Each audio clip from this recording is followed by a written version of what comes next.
কথামৃতম তপ্ত জীবনম কবিফিরিতম কলমশাপহম শ্রবণমঙ্গলম শ্রীমদততং ভুবি গিনন্তি যে ভরিদা জনা।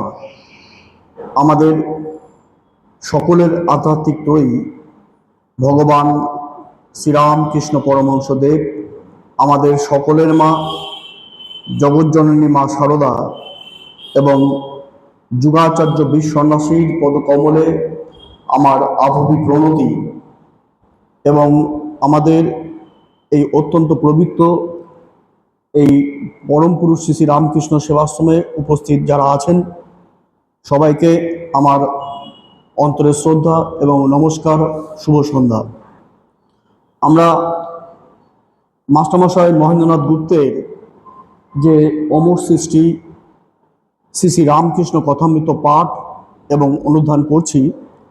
আজ একটা নতুন পরিচ্ছেদ থেকে শুরু করব, চতুর্দশ পরিচ্ছেদ, শ্রীরামকৃষ্ণ ভক্ত সঙ্গে দক্ষিণেশ্বর মন্দিরে মণিলাল ও কালী দর্শন, 162 পৃষ্ঠা।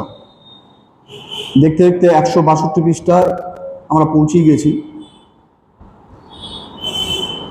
আইসো ভাই, আজ আবার ঠাকুর শ্রীরামকৃষ্ণকে দক্ষিণেশ্বর মন্দিরে দর্শন করিতে যাই। তিনি ভক্ত সঙ্গে কিরূপ বিলাস করিতেছেন, ঈশ্বরের ভাবে সর্বদা কিরূপ সমাধিস্থ আছেন দেখিব। কখনো সমাধিস্থ, কখনো কীর্তনানন্দে মাতোয়ারা, আবার কখনো বা প্রাকৃত লোকের ন্যায় ভক্তের সহিত কথা কইতেছেন দেখিব।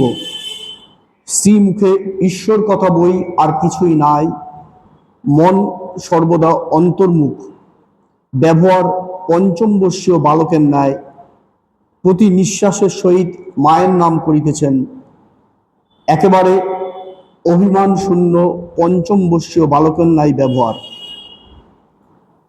পঞ্চমবর্ষীয় বালক বিষয়ে আসক্তি শূন্য, সদানন্দ, সরল ও উদার প্রকৃতি, এক কথা, ঈশ্বর সত্য আর সমস্ত অনিত্য, 2 দিনের জন্য। চলো সেই প্রেমোন্মত্ত বালককে দেখিতে যায়। মহাযোগী অনন্ত সাগরের তীরে একাকী বিচরণ করিতেছেন। সেই অনন্ত সচ্চিতানন্দ সাগর মধ্যে কি যেন দেখিতেছেন, দেখিয়া প্রেমে উন্মত্ত হইয়া বেড়াইতেছেন। আজ চৈত্র মাসের শুক্লা প্রতিপদ তিথি, রবিবার। গতকাল শনিবার অমাবস্যাতে ঠাকুর বলরামের বাড়িতে গিয়াছিলেন। অমাবস্যা, নিবিড় আধার মধ্যে একাকী মহাকালী মহাকালের সহিত রমণ করিতেছেন। তাই ঠাকুর অমাবস্যাতে আর স্থির থাকিতে পারেন না। তাই বালকের অবস্থা, যিনি মাকে অহর্নিশ দেখিতেছেন আর যার মা না হলে চলে না, তিনি বালক। একটানা অনেকক্ষণ ধরেই পড়লাম। আসলে আজকের এই যে অংশটা শুরু হয়েছে, সেইখানে বিশেষত যে অংশটা আমরা পড়লাম, সেইখানে মাস্টারমশাই মহেন্দ্রনাথ গুপ্তের যেন হৃদয়ের ভিতর থেকে উৎসারিত হয়েছে আত্মকথন, স্বগতোক্তি। তিনি যেন নিজেই মনে মনে বলছেন ভগবান শ্রীরামকৃষ্ণের কথা, তিনি কে। ঠিক একইভাবে 1884 সালের 26 অক্টোবর, যেদিনকে মাস্টারমশাই মহেন্দ্রনাথ গুপ্ত কথামৃত লিখতে বসলেন, তিনি বলেছিলেন কিছু কথা, যে কথা শুধু মাস্টারমশাইয়ের কথা না, সে যেন আমাদের প্রত্যেকটি মানুষেরই কথা। ঠিক এই সুরেই তিনি সেদিন বলেছিলেন, চলো চলো ভাই, আবার তাকে দেখিতে যাই। সেই মহাপুরুষ, সেই বালককে দেখিব, যিনি মা বই আর অন্য কিচ্ছুটি জানেন না। যিনি আমাদের জন্য দেহ ধারণ করে এসেছেন, কি করে কঠিন সমস্যার সমাধান করতে হবে তা বলে দেবেন। সন্ন্যাসীকে বলে দেবেন, সংসারীদের বলে দেবেন। চলো চলো ভাই, দক্ষিণেশ্বরে তিনি বসে আছেন, অবারিত ভাই, অবারিত দ্বার, চলো চলো ভাই। তারপর তিনি বলেছিলেন, অনন্ত গুণাধার, প্রসন্ন মূরতি, শ্রবণে যার কথা আঁখি ঝরে, চলো ভাই, অহেতুক কৃপা সিন্ধু, নিশিদিন ঈশ্বর প্রেমে মাতোয়ারা, প্রিয় দর্শন, শ্রীরামকৃষ্ণকে দেখে মানব জীবন ধন্য করি। 1884 সালের 26শে অক্টোবর, যেদিনকে মাস্টারমশাই কথামৃত লিখতে বসলেন, ডায়েরিতে তো লিখতে নেই, সেই দিন তিনি এই কথাই বলেছিলেন। নিজের মনে মনে যেটা ভাষায় প্রকাশ পেয়েছে, সেটা আসলে মাস্টারমশাইয়ের কথা ছিল না, সেটা যেন আমাদের কথা। সেই একই কথা, চলো চলো ভাই, দক্ষিণেশ্বরে তিনি বসে আছেন, সেই সহস্র বদন, নিশিদিন ঈশ্বর প্রেমে মাতোয়ারা, শ্রীরামকৃষ্ণকে দেখে মানব জীবন সার্থক করি। ঠিক আজকেও একই কথা বলছেন, যে তিনি পঞ্চম বর্ষীয় বালকের ন্যায়, অর্থাৎ পঞ্চম বর্ষীয় বালক, যার মধ্যে তখনও ওই কাম, ক্রোধ, লোভ, মোহ, মাৎসর্য যে পঞ্চরিপু তাকে গ্রাস করেনি, সে মাটির একটা তালের মতো সহজ সরল, আসক্তি শূন্য, তার মতন যেন ভগবান শ্রীরামকৃষ্ণ ঘুরে বেড়াচ্ছেন। তিনি মহাযোগী। আবার বলছেন, সেই অনন্ত সচ্চিদানন্দ সাগর মধ্যে কি যেন দেখিতেছেন, দেখিয়া প্রেমে উন্মত্ত হইয়া বেড়াইতেছেন। ঠাকুরকে যখন সান্যাল মহাশয় জিজ্ঞাসা করেছিলেন, যেটা আগের দিনও বলেছিলাম, আপনাদের মধ্যে কেউ কেউ ছিলেন না, তা বলেছিলেন, আপনি এক এক সময় দেখি যে ভগবত পাঠ করতে করতে, অর্থাৎ ভগবত কথা শুনতে শুনতে হঠাৎ কেমন জড়বৎ হয়ে যান, কিন্তু আপনার মুখ হাসিতে ভেসে ওঠে, গা দিয়ে জ্যোতি বেড়ায়, এই বিষয়টা কি? তখন ঠাকুর বলেছিলেন, এটাই হচ্ছে সমাধি। তারপর তিনি বলেছিলেন, এই সমাধি অবস্থায় আমি মাকে ওই 16 আনার মনের 15 আনা মার পাদপদ্মে রেখে 1 আনা তোমাদের জন্য নিয়ে এসে তোমাদের সাথে হাসি ঠাট্টা লীলা করি, আর 15 আনা ওই সচ্চিদানন্দ অনন্ত সাগরে যেন ভেসে বেড়ায়। তারপর ঠাকুর বলেছিলেন, ওই সমাধি অবস্থাটা কি জানো? অনেকটা সমুদ্রের পাড়ে যদি একটা হাড়ি থাকে, আর ওই হাড়ির মধ্যে যদি একটা মাছ থাকে, মাছটা হাড়িতে বদ্ধ হয়ে আছে, কিন্তু হঠাৎ দৈবত কোনো ক্রমে যদি হাড়িটা থেকে মাছটা বেরিয়ে যায়, তাহলে কে সমুদ্রে গিয়ে পড়ে, অনন্ত সাগরে পড়ে। ঠিক সেরকমই যখন আমার এই দেহরূপ হাড়ি থেকে মনরূপ মাছটা সেই অখণ্ড সচ্চিদানন্দ সাগরে ডুবে যায়, আমি যেন সেই আনন্দই উপভোগ করি। তাই আজকে সেই বলছেন, সেই অনন্ত সচ্চিদানন্দ সাগর মধ্যে কি যেন দেখিতেছেন, দেখিয়া প্রেমে উন্মত্ত হইয়া বেড়াইতেছেন। আজ রবিবার 8ই এপ্রিল 1883 খ্রিস্টাব্দ, 26শে চৈত্র প্রাতঃকাল, এই যে ঠাকুর বালকের ন্যায় বসিয়া আছেন, কাছে বসিয়া একটি ছোকরা ভক্ত রাখাল, অর্থাৎ স্বামী ব্রহ্মানন্দ ছোকরা ভক্ত, সেটা নিয়ে আমরা অনেকদিনই নিজেদের আলোচনা করেছি। আজকে সেই রাখালের অংশটা আলোকপাত করছি না। সেই ছোকরা ভক্ত রাখাল বসে আছেন। মাস্টার আসিয়া ভূমিষ্ঠ হইয়া প্রণাম করিলেন। মাস্টার আসিয়া ভূমিষ্ঠ হইয়া প্রণাম করিলেন। মাস্টার মানে আমাদের যিনি কথামৃত লিখেছেন, সেই মহেন্দ্রনাথ গুপ্ত। মাস্টারমশাই কিন্তু প্রথম ঠাকুরকে ওই ভূমিষ্ঠ হয়ে শুয়ে নমস্কার করতেন না। তিনি প্রথম এই বদ্ধাঞ্জলি এইভাবে নমস্কার করতেন, কারণ তার মধ্যে শিক্ষিত শহুরে মানুষের যে একটি আউস্য থাকে, সেটা কাজ করতো, যে গড়াগড়ি খাবো। কিন্তু ঠাকুর আস্তে আস্তে আমরা কি দেখেছিলাম, তার শরীর থেকে যে অহংকার, সেই অহংকারটা পেঁয়াজ খোঁচানোর মতো ছাড়িয়ে দিয়েছিলেন। কারণ তাকে দিয়ে আগামী দিনের মানুষের জন্য বেঁচে থাকার একটা রসদ কথামৃত লেখাতে হবে। তাই আজকে আজকে মানে অনেক আগে থেকে তার আর অহংকারের নেই। তাই বলছেন, মাস্টার আসিয়া ভূমিষ্ঠ হইয়া প্রণাম করিলেন। প্রত্যেকটা বাক্যের ইনার মিনিং আছে। ঠাকুরের ভ্রাতুষ্পুত্র রামলাল আছেন, কিশোরী ও আরো কয়েকটি ভক্ত আসিয়া জুটিলেন। পুরাতন ব্রাহ্মভক্ত শ্রীযুক্ত মণিলাল মল্লিক আসিয়া উপস্থিত হইলেন এবং ঠাকুর শ্রীরামকৃষ্ণকে প্রণাম করিলেন। মণিলাল মল্লিক কাশীধামে গিয়াছিলেন। তিনি ব্যবসায়ী লোক, কাশীতে তাহাদের পুঁথি আছে। আজকে মণিলাল মল্লিক এসছেন। আমরা জানি মণিলাল মল্লিক একজন ব্রাহ্ম ছিলেন এবং উত্তর কলকাতার সিঁদুরিয়া পট্টিতে তার বাড়ি ছিল, এবং তিনি বছরে একবার ওই ব্রাহ্ম সভা করতেন, কিন্তু তখন ঠাকুরকে নিয়ে যেতেন। পরের চ্যাপ্টারে তাই আছে।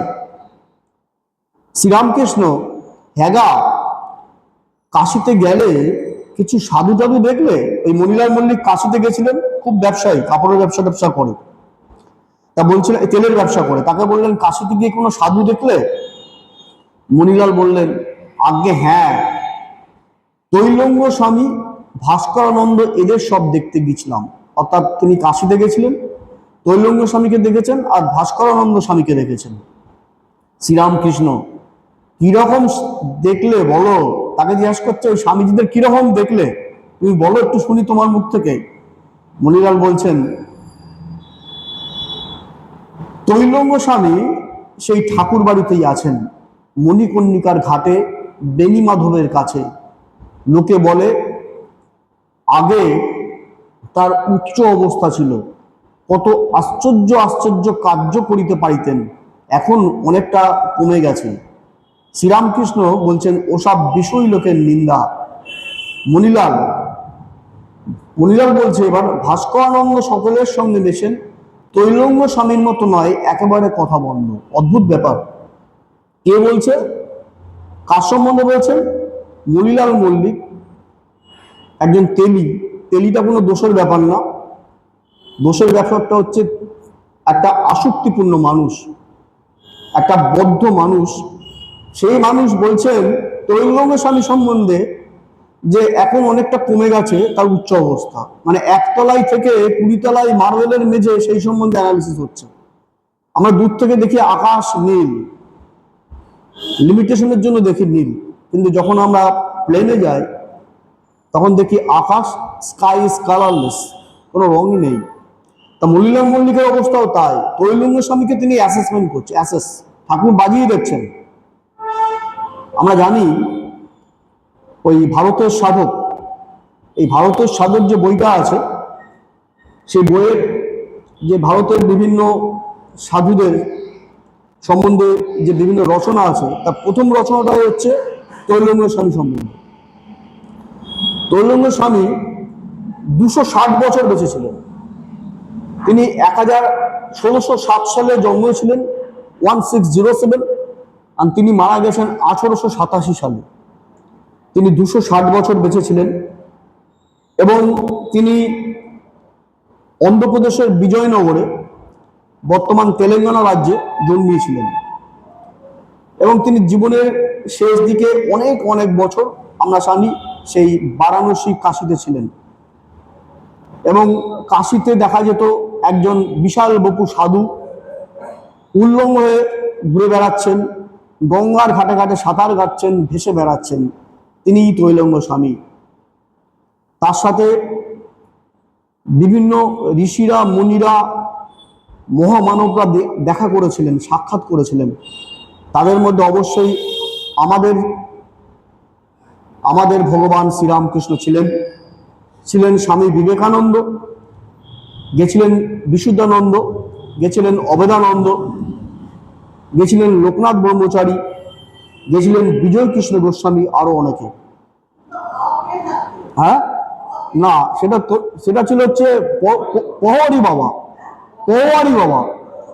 পহওয়ারি মানে আগের দিন বলেছিলাম, পওয়ারি মানে পবন, আহারি মানে আহারি। তিনি বেলপাতা খেতেন, এটা আগের দিন এটা অনেকটা বলেছিলাম। তৈলঙ্গের স্বামী উলঙ্গ হয়ে থাকতেন, গঙ্গায় ভেসে বেড়াতেন। তা ভগবান শ্রীরামকৃষ্ণ তাকে বলেছিলেন বেনারসির চলমান শিব। তাই তৈলঙ্গ স্বামী সম্বন্ধে অনেক কাহিনী আছে, ভারতের সাধক বইয়ের ডিটেলস আছে। দুটো একটু বলি, কারণ কথার মধ্যে দুটো লাইন বললেই হয় না, আমি অন্তত তাই করি না, ঘন্টার পর ঘন্টা বলা যায়। তৈলঙ্গ স্বামী একবার উজ্জয়িনীর রাজা গঙ্গাবক্ষে ভ্রমণ করছেন, রাজা বলে কথা। রাজা যাচ্ছে, সঙ্গে পাশে পাশে আরো অনেক নৌকা যাচ্ছে, রানীও আছেন। হঠাৎ করে দেখলেন যে ডুব সাঁতারে বিশাল বপু একজন উলঙ্গ কেউ একজন মানুষ, রাজা তো জানতেন না, সাঁতরি সাঁতরি সে তার নৌকায় উঠলেন। অন্য যারা মাঝি মোল্লা তারা তো জানেন, তারা প্রণাম করছেন, রাজাকে বললেন ইনি সেই তৈলঙ্গ স্বামী। হয়তো রাজা শুনেছিলেন, কিন্তু তার মনে একটু সন্দেহ ছিল, জানতেন না কতটা ঠিক না হয়তো, রাজা বলে কথা। কিন্তু সমস্যাটা হলো ওই রাজার কোমরে একটা তরোয়াল ছিল।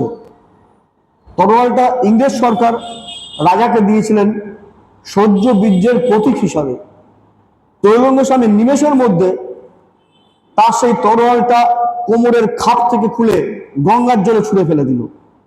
সঙ্গে সঙ্গে রাজা তো অগ্নিশর্মা, তিনি রাজা বলে কথা খেপে গেলেন, তার সম্মানে লাগলো। সহ্য বীর্যের প্রতীক যে তরোয়ালটা ইংরেজ সরকার দিয়েছে, সেটা তৈলঙ্গ স্বামী কেটে নিমেষের মধ্যে কৌকুন থেকে বের করে গঙ্গায় ফেলে দিলেন, তার সম্মানে লাগলো। তাকে বললেন গ্রেপ্তার করতে। গ্রেপ্তার মানে সবাই রাজি হচ্ছিলেন, উপায় নেই, রাজা বলেছে। আস্তে আস্তে তৈলঙ্গ স্বামীকে গিয়ে নৌকা গিয়ে ঘাটে ভিড়ল, উশি ঘাটে। রাজাও নামলেন।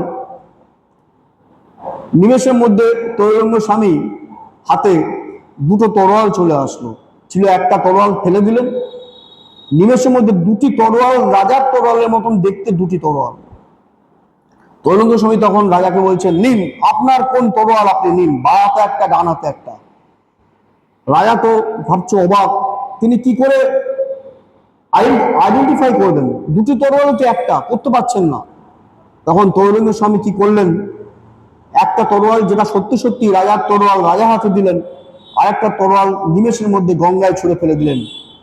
বললেন তোমার ভিতরটা পূর্ণ হয়ে আছে, কিন্তু জ্ঞানে পূর্ণ হয়ে নেই। তোমার ভিতরটা অহংবোধে পূর্ণ হয়ে আছে।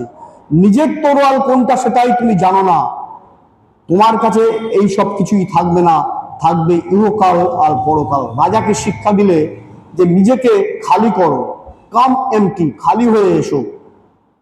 রাজা সঙ্গে সঙ্গে গড় হয়ে তৈলঙ্গ স্বামীকে প্রণাম করলেন সাষ্টাঙ্গে।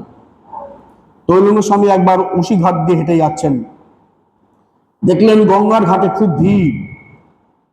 একজন মহিলা খুব কাঁদছেন, তার পাশে একজন মানুষ শুয়ে আছে দড়ি দিয়ে বাঁধা। তার স্বামী গতকাল রাতে সাপের কামড়ে তিনি মারা গেছেন। তৈলঙ্গ স্বামীর তার মন দুঃখে কাতর হয়ে গেলেন। তিনি গঙ্গার থেকে মাটি তুলে ওই ভদ্রলোকের গায়ে লেপন করলেন, বলে তৈলঙ্গ স্বামী গঙ্গায় ঝাঁপ দিয়ে বেরিয়ে গেলেন। কিছুক্ষণের মধ্যে দেখা গেল ভেলকি খেলার মতো আস্তে আস্তে তিনি বেঁচে উঠলেন। এবং তৈলঙ্গ স্বামীকে নিয়ে অনেক কাহিনী আছে, এবং শ্রীরামকৃষ্ণ তাকে বলেছেন তিনি হচ্ছেন সেই পরমহংস। ঠাকুর তাকে বলেছেন তিনি হচ্ছেন বারাণসীর একজন চলমান শিব। এবং তৈলঙ্গ স্বামী যখন তার স্থূল শরীর চলে যায়, তখন ওই তিনি যেহেতু দশনামী সম্প্রদায় ভুক্ত ছিলেন, তাকে সেই দশনামী সম্প্রদায়ের যে প্রথা, সেই প্রথা অনুযায়ী তাকে ওই গঙ্গায় সলিল সমাধি দেওয়া হয়েছিল। যেরকমই সম্ভবত কাশীতে আমাদের রামকৃষ্ণ মঠ মিশনের স্বামী বিজ্ঞানানন্দ মহারাজকে সলিল সমাধি দেওয়া হয়েছিল। এবং তৈলঙ্গ স্বামী কথাটা উঠলো এই কারণে, এখানে বিষয়টা হচ্ছে কোথাকার মণিলাল বাবু তিনি তৈলঙ্গ স্বামী সম্বন্ধে অ্যাসেস করছে যে ওনার ওই ক্ষমতা এখন অনেকটা কমে গেছে। তাই ঠাকুর বলছেন ওসব বিষয়ী লোকের নিন্দা, যেটা দিয়ে বলছিলাম। এবার মনিলাল বাবু ভাস্করানন্দ সম্বন্ধে বলছেন, ভাস্করানন্দ সকলের সঙ্গে মেশেন, তৈলঙ্গ স্বামীর মতো নয়, একেবারে কথা বন্ধ। তৈলঙ্গ স্বামী একেবারে কথা বন্ধ গেছে, স্বাভাবিক তো, তিনি তো ওই স্টেজে চলে গেছেন, তিনি তো ভগবান হয়ে গেছেন। আর ভাস্করানন্দ সবার সাথে মেশেন। শ্রীরামকৃষ্ণ, ভাস্করানন্দের সঙ্গে তোমার কোনো কথা হলো? কি সুন্দর বলেন। মনিলাল বলছেন আগে হ্যাঁ, অনেক কথা হলো, তার মধ্যে পাপ পুণ্যের কথা হলো। তিনি বললেন পাপ পথে যেও না, পাপ চিন্তা ত্যাগ করবে, ঈশ্বর এইসব চান, যেসব কাজ করলে পুণ্য হয় এমন সব কর্ম করো। একদম সাচ্চা সাচ্চা কথা। শ্রীরামকৃষ্ণ, হ্যাঁ ও একরকম আছে ঐহিকদের জন্য, যাদের চৈতন্য হয়েছে, যাদের ঈশ্বর ঈশ্বর সৎ আর সব অসৎ অনিত্য বলে বোধ হয়ে গেছে, তাদের আর একরকম ভাব। তারা জানে যে ঈশ্বরই একমাত্র কর্তা আর সব অকর্তা। যাদের চৈতন্য হয়েছে তাদের বেতালে পা পড়ে না, হিসাব করে পাপ ত্যাগ করতে হয়। ঈশ্বরের উপর এত ভালোবাসা যে যে কর্ম তারা করে সেই কর্মই সৎকর্ম। কিন্তু তারা জানে এ কর্মের কর্তা আমি নই, আমি ঈশ্বরের দাস, আমি যন্ত্র, তিনি যন্ত্রী। তিনি যেমন করান তেমনি করি, যেমন বলান তেমনি বলি, তিনি যেমন চালান তেমনি চলি। অসাধারণ। অর্থাৎ সেই ঠাকুরের কথা যে ঈশ্বরই একমাত্র সৎ নিত্য আর সৎ অসৎ অনিত্য। আমাদের যে এই পাওনা গন্ডার বন্ধন নিমেষের মধ্যে শেষ হয়ে যায় আমরা জানি। এখানে ঠাকুর বলছেন যে কথা, যাদের চৈতন্য হয়েছে, অর্থাৎ যারা বুঝতে পারে এটা যে কোনটা ঠিক কোনটা বেঠিক, কোনটা সৎ কোনটা অসৎ, কোনটা নিত্য কোনটা অনিত্য, তাই বলছেন যাদের চৈতন্য হয়েছে তাদের বেতালে পা পড়ে না, হিসাব করে পাপ ত্যাগ করতে হয় না। তাদের যাদের চৈতন্য হয়েছে তাদের অটোমেটিক্যালি স্পন্টেনিয়াসলি চলে আসবে, তাদের হিসাব করে চলার কোনো দরকার নেই। ঈশ্বরের উপরে তো ভালোবাসা যে যে কর্ম তারা করে সেই কর্মই সৎকর্ম। শ্রীমৎ স্বামী প্রমানন্দজি মহারাজ, তিনি আমারও মন্ত্র দীক্ষা, আমারও গুরুদেব। তা শ্রীমৎ স্বামী প্রমানন্দজি মহারাজ তার আত্মকথনে তিনি লিখেছেন, বলেছিলেন যে তিনি যখন লোকশিক্ষা পরিষদে ছিলেন তখন যারা কম শিক্ষিত অথবা নিরক্ষরই বলা যেতে পারে, তাদের জন্য একটা বই লেখার দায়িত্ব, অর্থাৎ যে বইয়ে যুক্তাক্ষর থাকবে না সেই বই লেখার দায়িত্ব তাকে দেওয়া হয়েছিল তিনি যখন লোকশিক্ষা পরিষদে ছিলেন নরেন্দ্রপুরে। তা শ্রীমৎ স্বামী লোকেশ্বরানন্দজি মহারাজ বইটা যখন ফাইনাল হয়ে গেছে, প্রায় প্রিন্টের অপেক্ষায়, ফাইনাল প্রুফও দেখা হয়ে গেছে, সেই সময় শ্রীমৎ স্বামী লোকেশ্বরানন্দজি মহারাজ প্রভানন্দজি মহারাজকে বললেন, আপনি এই বইটা নিয়ে গিয়ে বেলুর মঠে গিয়ে মাধবানন্দ মহারাজকে, অর্থাৎ অধ্যক্ষ মহারাজকে বইটা দেখাবেন। উনি দেখবেন গ্রিন সিগন্যাল হলো, বইটা প্রিন্ট হয়ে যাবে, স্বাভাবিক ব্যাপার। তা গুরুদেব প্রভানন্দজি মহারাজ লোকেশ্বরানন্দজি মহারাজের কথা মতো গেলেন বেলুর মঠে মাধবানন্দী মহারাজের সাথে দেখা করতে।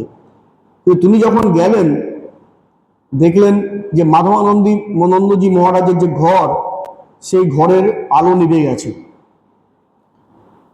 প্রভানন্দজি মহারাজ বুঝতে পারলেন তিনি এখন ধ্যান করছেন, ডিস্টার্ব করলেন না। তিনি বারান্দাতে প্রায় 1 ঘন্টা চুপচাপ বসে থাকলেন। মোটামুটি 1 ঘন্টা পরে আবার যেই আলোটা জ্বলে উঠল, সঙ্গে সঙ্গে মহারাজ, অধ্যক্ষ মহারাজ অর্থাৎ মাধবানন্দজি মহারাজের ঘরে ঢুকলেন। মাধবানন্দজি মহারাজ তাকে বললেন, তুমি বুঝি অনেক আগে এসেছো তা না? তখন প্রভানন্দজি মহারাজ বললেন, হ্যাঁ। বলে তুমি তাহলে ঘরে ঢুকে ডাকলে না কেন? তখন গুরুদেব পূর্বানন্দজি মহারাজ বলছেন, আপনি তো ধ্যান করছিলেন। তখন মাধবানন্দজি, আপনি তো জপ ধ্যান করছিলেন। তখন মাধবানন্দজি মহারাজ বললেন, এই যে কাজটা নিয়ে এসছো, এটা কি জপ ধ্যান নয়? এটা কি ঈশ্বরের সৎকর্ম নয়?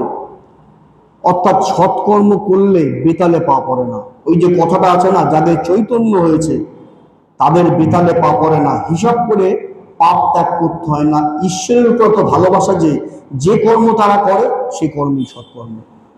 অর্থাৎ তুমি যে কাজটা নিয়ে এসছো সেটাও তো জপ ধ্যান, সেটাও তো ওনারই ঠাকুরেরই কাজ। তাই তখন তো বেতালে পড়ার কোনো বিষয় নেই। যাদের চৈতন্য হয়েছে তারা পাপ পুণ্যের পার, তারা দেখে ঈশ্বরই সব করছেন। এক জায়গায় একটা মঠ ছিল, মঠের সাধুরা রোজ মাধুকরী অর্থাৎ ভিক্ষা করতে যায়। একদিন একটি সাধু ভিক্ষা করতে করতে দেখে যে একটি জমিদার একটি লোককে ভারী মারছে। সাধুটি বড় দয়ালু, সে মাঝে করে জমিদারকে মারতে বারণ করলে। জমিদার তখন ভারী রেগে রয়েছে, সে সমস্ত কোপটা সাধুটির গায়ে ঝাড়লে, এমন প্রহার করলে যে সাধুটি অচৈতন্য হয়ে পড়ে রইল। কেউ গিয়ে মঠে খবর দিলে, তোমাদের একজন সাধুকে জমিদার ভারী মেরেছে।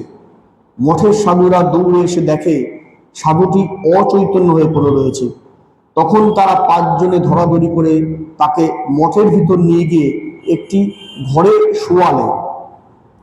সাধু অজ্ঞান, চারিদিকে মঠের লোকে ঘিরে বিমর্ষ হয়ে বসে আছে।